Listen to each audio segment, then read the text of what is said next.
Paul Heyman names the wrestlers he hated, and the reasons behind it will shock you. What makes one of wrestling's smartest minds so impossible to work with? The answer lies in a trail of broken promises, betrayed loyalties, and calculated manipulation that spans decades.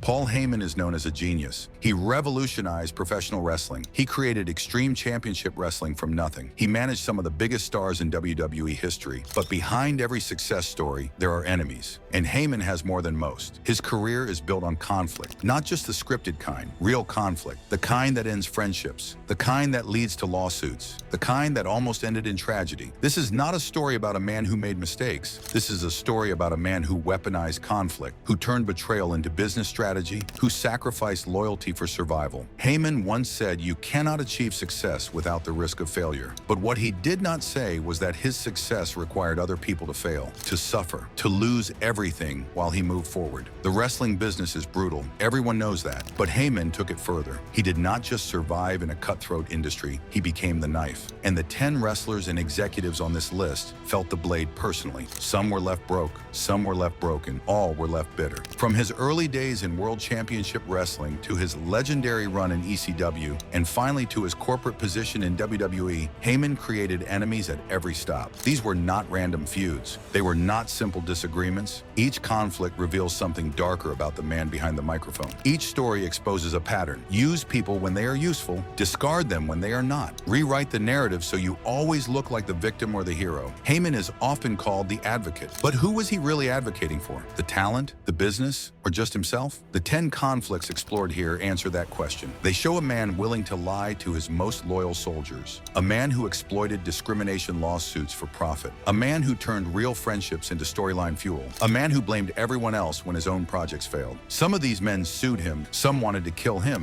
some just walked away disappointed. But all of them share one thing. They learned the hard way that working with Paul Heyman meant accepting that you were expendable, that your career was secondary to his vision, that your financial security meant nothing if the company needed saving, or if Heyman needed a scapegoat. The conflicts fall into clear categories. There are the lawsuits and betrayals from his ECW days. These were raw, personal, rooted in unpaid debts and broken promises. Then there are the institutional battles, the power struggles with executives who refuse to let Heyman control everything. And finally, there are the creative disappointments, the wrestlers Heyman managed but could not elevate, the ones he blamed for his own failures. But there is a deeper truth here. Heyman did not just stumble into these conflicts. He engineered them. He needed enemies to define himself. He needed villains to play the rebel against. And when those enemies were not available, he created them by lying, by manipulating, by choosing his ambitions over their livelihoods. This video explores all 10 conflicts in detail. We start with the most damaging, the ones that involve lawsuits and psychological trauma. Then we move through the corporate battles that defined his WWE career. Finally, we examine the wrestlers he failed to elevate, the ones he used as stepping stones, the ones who learned that being a Paul Heyman guy meant being disposable unless you were already a main event star. Love him or hate him, Paul Heyman is unforgettable, but so is the wreckage he left behind. These 10 stories prove that genius and cruelty are not opposites. Sometimes they are partners. And in Heyman's case, they built an empire on the broken backs of the people who trusted him most. 10. The Sandman. The Sandman represents everyone who believed in the original ECW dream. He was there from the beginning, a hardcore legend who defined the extreme style. He bled for Paul Heyman's vision. He sacrificed his body in matches that still haunt YouTube compilations. And when ECW died, he watched Heyman walk away into a WWE paycheck. Years later, WWE brought back ECW. It was supposed to be a rebirth, a chance to recapture the magic. Vince McMahon put Heyman in charge. Fans were excited. The Sandman was brought in as one of the original voices, but it was doomed from the start. The Sandman later spoke publicly about what went wrong. He explained that Heyman was set up to fail. Vince McMahon gave Heyman creative control in name only. Every decision had to go through corporate filters. The extreme violence was banned. The edgy promos were censored. The whole thing became a watered-down version of what ECW used to be. December to Dismember was the breaking point. It was a pay-per-view disaster. The main event was booked by committee. Heyman wanted CM Punk to win. McMahon overruled ruled him, the crowd hated it, critics destroyed it, and Heyman was blamed. But here is where the Sandman's criticism cuts deep. He did not just blame WWE, he blamed Heyman for taking the job in the first place. Heyman knew what WWE was. He knew Vince would never let ECW be truly extreme again, but he took the money anyway. He put his name on a product that betrayed everything ECW stood for. The Sandman saw it as selling out. Heyman had gone from rebel promoter to corporate executive. He wore suits now. He answered to the same system he once fought against. The man who built a company on the idea of anti-establishment wrestling was now part of the establishment. For Sandman and other ECW originals, this was personal. They had given everything to Heyman's vision. They worked for bounced checks. They wrestled through injuries. They believed they were part of something bigger than money. And then they watched Heyman cash in, trade the revolution for a steady paycheck. Heyman's transition was strategic. He was always going to end up in WWE. ECW was never sustainable. He knew that, but the veterans did not. They thought loyalty mattered. They thought the bond they shared in bingo halls and high school gyms meant something. Heyman taught them otherwise. The Sandman's public comments were measured. He did not call Heyman evil. He just said the truth. Heyman was a businessman first, and when the business required him to compromise the ECW legacy, he did it without hesitation. That is what made him successful, and that is what made him hated. 9. Curtis Axel Curtis. Axel had wrestling in his blood. His father was Kurt Hennig, one of the greatest technical wrestlers of all time, Mr. Perfect, a legend. So when Curtis debuted in WWE, people expected greatness. They expected the genetics to kick in. Paul Heyman was supposed to help him get there. Instead, Curtis Axel became a punchline, one of the worst Paul Heyman guys in history, and Heyman himself admitted why. He later said that talent is not always genetically passed down. It was a polite way of saying Curtis did not have what his father had. The pairing made sense on paper. Curtis lacked charisma. He was bland on the microphone, but he was solid in the ring. Heyman's job as a manager is to cover those weaknesses, to talk for the guys who cannot talk. That is what he did for Brock Lesnar, for CM Punk, for every successful client. But it did not work with Curtis, because Heyman did not really try. Curtis was not the focus. He was filler. Narrative cannon fodder in the ongoing storyline between Heyman and CM Punk. Curtis and Ryback were just bodies, disposable soldiers, in a war that was really about elevating Brock Lesnar. Heyman's philosophy has always been clear. Wrestling is not about talent, it is about appearance, it is about marketability. Curtis did not have it. He looked like a mid-card wrestler, he sounded like one, and Heyman could not manufacture charisma where none existed. Curtis Axel's failure exposed a harsh truth. Heyman only succeeds when he has elite talent to work with. When he manages the best of the best, he amplifies them. But when WWE hands him a mid-carder and expects magic, he fails, and then he blames the wrestler. Heyman never said Curtis Axel was a bad person. He never buried him publicly in a cruel way, but the message was clear. Curtis did not have what it takes, and Heyman was not going to waste his reputation trying to convince people otherwise. For Curtis, this was a missed opportunity. Being a Paul Heyman guy should have been a career boost. Instead, it highlighted his limitations. It put a spotlight on everything he was not. And when the pairing ended, Curtis faded back into obscurity. The cruelty here is subtle. Heyman accepted the role knowing Curtis was not ready for that level of exposure. He knew the pairing would fail, but he did it anyway because it served the larger story. Curtis was collateral damage in Heyman's quest to keep himself on television while building toward bigger angles. Curtis Axel's time as a Heyman guy proved that Heyman's genius has limits. He cannot turn water into wine. He cannot make stars out of people who lack the raw ingredients. And when those projects fail, Heyman walks away clean while the wrestler is left with the stain of failure. 8. Ryback is often called the worst Paul Heyman pairing ever, and that is not an exaggeration. The two were completely mismatched. Heyman is cerebral. He thrives on psychology and storytelling. Ryback was a powerhouse. His strength was intensity and physicality. There was no common ground. Heyman's style works when he can hype an already great performer. Brock Lesnar is a monster. Heyman makes him sound like a god. CM Punk was brilliant on the mic. Heyman gave him an edge. But Ryback was limited. He was a below-average wrestler with very few strengths for Heyman to work with. The storyline did not help. Ryback was positioned as Heyman's protector. He claimed he was saving Heyman from CM Punk's revenge, but everyone knew it was a setup. Ryback and Curtis Axel were there to lose to Punk. They were obstacles, not threats. At the time, Ryback was getting positive crowd reactions. Fans liked his intensity. His catchphrases were over. But pairing him with Heyman as a mid-card heel killed that momentum. It confused his character. It made him look weak. Because if Ryback needed a manager, what did that say about his ability to to talk or lead. Heyman himself seemed disinterested. He did not invest in Ryback the way he did with top-tier talent. The promos felt forced. The chemistry was non-existent. And when the storyline ended, both men moved on without looking back. Ryback's failure with Heyman reveals a cold reality. Heyman does not elevate everyone. He elevates the people WWE already believes in. If creative does not give him the booking support, he cannot manufacture success, and he will not sacrifice his own credibility trying. For Ryback, this was frustrating. He was willing to work. He wanted to improve. But Heyman was not interested in long-term development. He was interested in short-term angles that served his main clients. Ryback was a tool, and when tools break or become unnecessary, you replace them. The disappointment here is mutual. Heyman was disappointed that WWE kept assigning him mid-card talent. Ryback was disappointed that the so-called greatest manager in history did nothing to help him grow. Both men walked away feeling like the pairing was a waste of time. This conflict is less about hatred and more about indifference. Heyman did not hate Ryback, he just did not care enough to make it work. And in wrestling, indifference can be worse than hatred because it means you were never important. Enough to be remembered.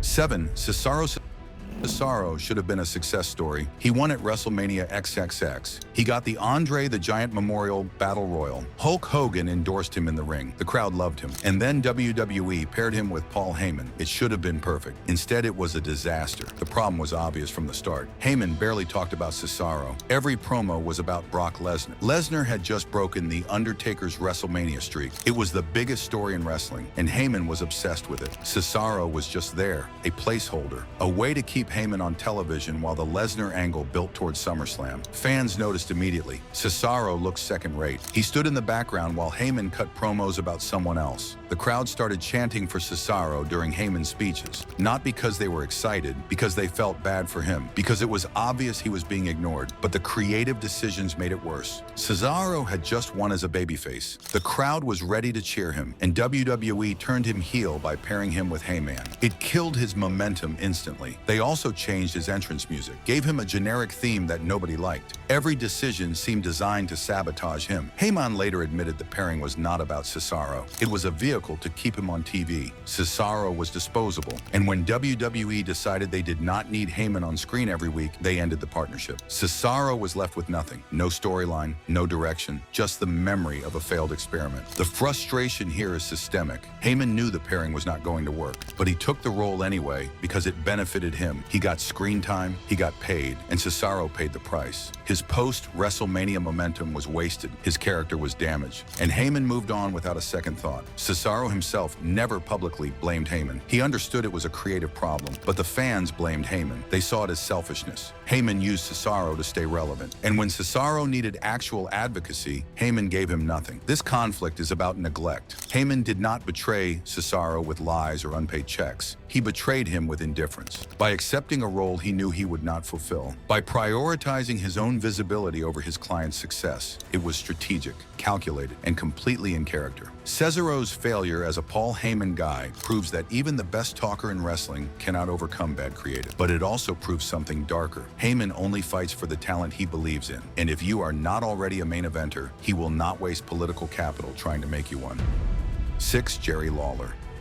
Jerry Lawler and Paul Heyman hated each other. This was not a work. It was real, deep, rooted in fundamental differences about what wrestling should be. Lawler represented old-school Memphis territory wrestling, traditional, proud, built on respect for the business. Heyman represented ECW, extreme, cynical, built on breaking every rule. Their rivalry played out on WWF television in the late 90s and early 2000s. The promos were vicious, personal, and fans could tell it was real. Lawler was not just playing a character. He genuinely despised Heyman's style, the blood, the violence, the lack of respect for tradition. He saw ECW as garbage wrestling. Heyman saw Lawler as a relic, a guy stuck in the past, someone who did not understand that wrestling needed to evolve. Their philosophical divide was unbridgeable, and WWE used it to create some of the most intense commentary pairings in history. The breaking point came in March 2001. Lawler quit WWF after the company released his wife. It was a personal decision, a matter of loyalty. and Heyman immediately took his spot on Raw commentary. It was ruthless, opportunistic. Heyman did not wait. He saw an opening and grabbed it. This move defined their relationship. Lawler was dealing with a personal crisis. His marriage was falling apart. His wife had just been fired, and Heyman stepped into his job without hesitation. It was not illegal. It was not even wrong from a business perspective, but it was cold. For Lawler, this was the ultimate insult. Heyman had been waiting for this moment, waiting for Lawler to stumble, and the second he did, Heyman was there to take his place. It confirmed everything Lawler believed about Heyman, that he was selfish, that he only cared about himself, that loyalty meant nothing. Their on-screen exchanges after Lawler returned were legendary. The shoot elements were obvious. Lawler would call Heyman a liar. Heyman would call Lawler irrelevant.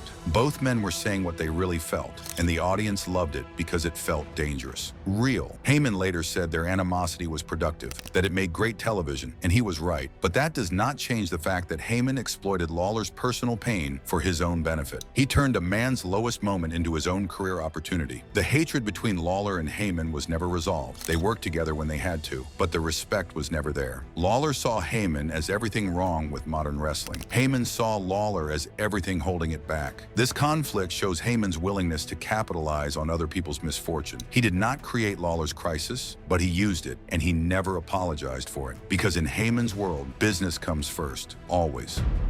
5. Vince McMahon.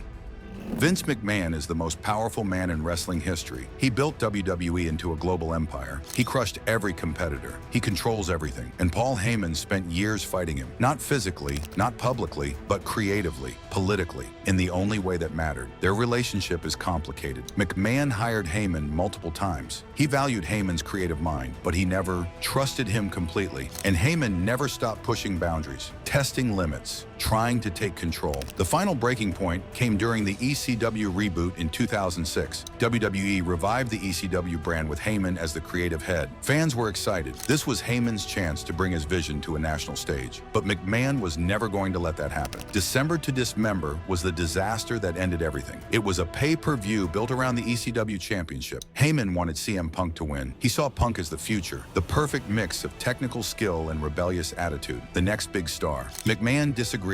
He wanted Bobby Lashley, a muscle-bound powerhouse who fit WWE's traditional mold. Heyman fought back. He argued. He made his case, and McMahon shut him down. The two men had a heated argument on McMahon's private jet. Details are scarce, but the result was clear. Heyman was removed from the ECW creative team. He left WWE shortly after. The ECW reboot limped along for a few more years before being canceled. This conflict is about control. McMahon built his empire by never letting anyone challenge his authority. Heyman built his reputation by challenging everyone. The collision was inevitable, and McMahon won, because McMahon always wins. But the hatred here is deeper than a single argument. It represents two visions of wrestling. McMahon sees wrestling as entertainment, big spectacle, larger-than-life characters. Heyman sees wrestling as reality-based drama, grounded in legitimate conflict, unpredictable storytelling. Heyman wanted to push CM Punk because Punk represented a new kind of star, someone who did not fit the WWE mold, someone who could talk, who could wrestle, who could connect with fans on a level beyond catchphrases and muscles. McMahon was not ready for that in 2006. The irony is that McMahon would later embrace Punk, make him WWE champion, let him cut the infamous pipe bomb promo. But by then, Heyman was gone. The moment had passed, and the ECW reboot was dead. For Heyman, this was a professional failure. He had a chance to prove his vision could work on WWE's stage, and McMahon pulled the rug out. Not because Heyman was wrong, but because McMahon could not tolerate sharing power. Their relationship has continued since then. Heyman returned to WWE multiple times, managed Brock Lesnar to legendary success, even became an executive again, but the dynamic never changed. McMahon is the emperor. Heyman is the rebel who sometimes gets permission to rebel. The hatred between them is not personal, it is institutional. Heyman hates the system that limits his creativity. McMahon hates anyone who thinks they know better than him, and that conflict has defined Heyman's entire WWE career.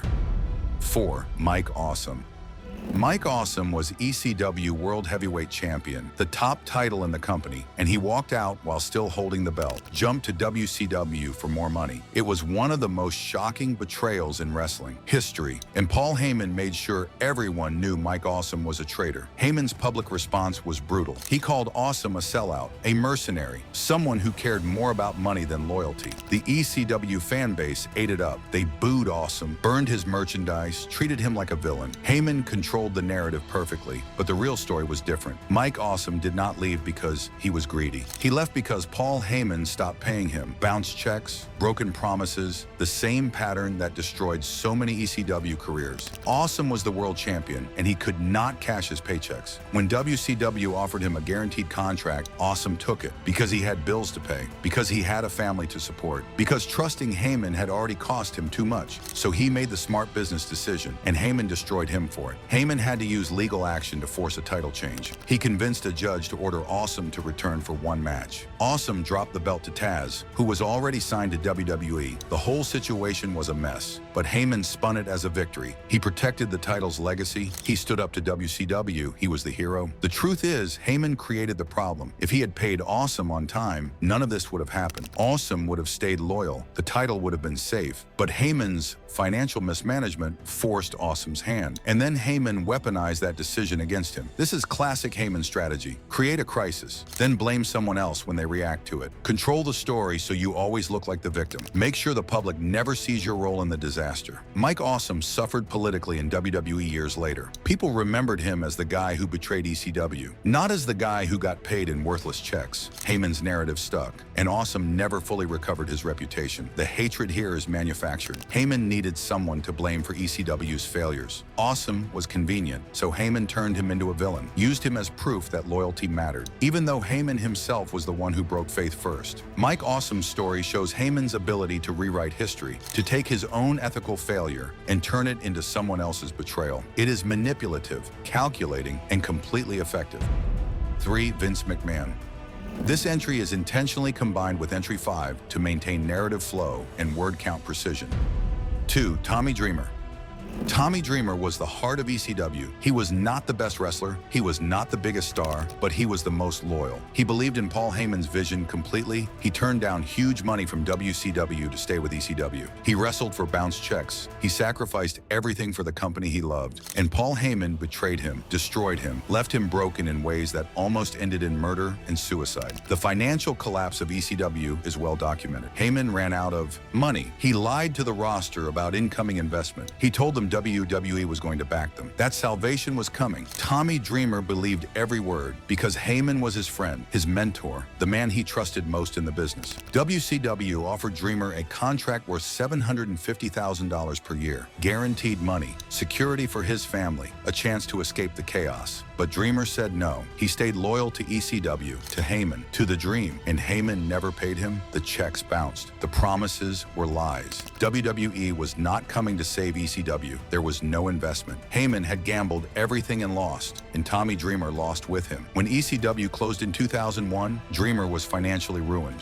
Worse, he was psychologically destroyed. He had given everything, his body, his career, his financial future, and it was all for nothing. Heyman moved on to WWE, got a commentary job, started collecting a paycheck, while Dreamer was left with nothing. The darkness that followed is terrifying. Tommy Dreamer later revealed that he fell into severe depression. He felt betrayed, used, discarded, and he started planning revenge. Not metaphorical revenge, not career revenge, actual murder. Dreamer bought a ticket to WrestleMania 17. He planned to walk up to the commentary table where Heyman was working for WWF. He was going to shoot Heyman in the head, execution style, in front of thousands of people, on live pay-per-view, and then he was going to kill himself. This is not a storyline. This is not wrestling drama. This is real psychological trauma. A man so broken by betrayal that he seriously considered murder and suicide. Dreamer has spoken about this publicly. He was that close, that desperate, that destroyed. What stopped him? Dreamer never fully explained. Maybe fear, maybe last-minute clarity, maybe the realization that Heyman was not worth throwing his own life away, but he came terrifyingly close. Paul Heyman has never publicly addressed Dreamer's confession in detail. He has acknowledged the financial problems at ECW. He has said he did what he had to do to keep the company alive, but he has never apologized to Tommy Dreamer specifically. Never acknowledged the psychological damage he caused. This is the darkest conflict on this list because it reveals the human cost of Heyman's ambition. Dreamer was not an enemy. He was a friend, a brother, someone who would have died for Heyman's vision. And Heyman used him, lied to him, left him to suffer. The cruelty here is not intentional malice. It is something worse. It is prioritization. Heyman chose the company's survival over Dreamer's well-being. He chose his own career over his friend's mental health. And when it all collapsed, he walked away while Dreamer contemplated gold-plated murder. Tommy Dreamer eventually recovered. He went on to have a successful WWE career. He runs his own promotion now. He has made peace with what happened, but the scars remain, and they prove that Paul Heyman's genius came at a price paid by the people who loved him most.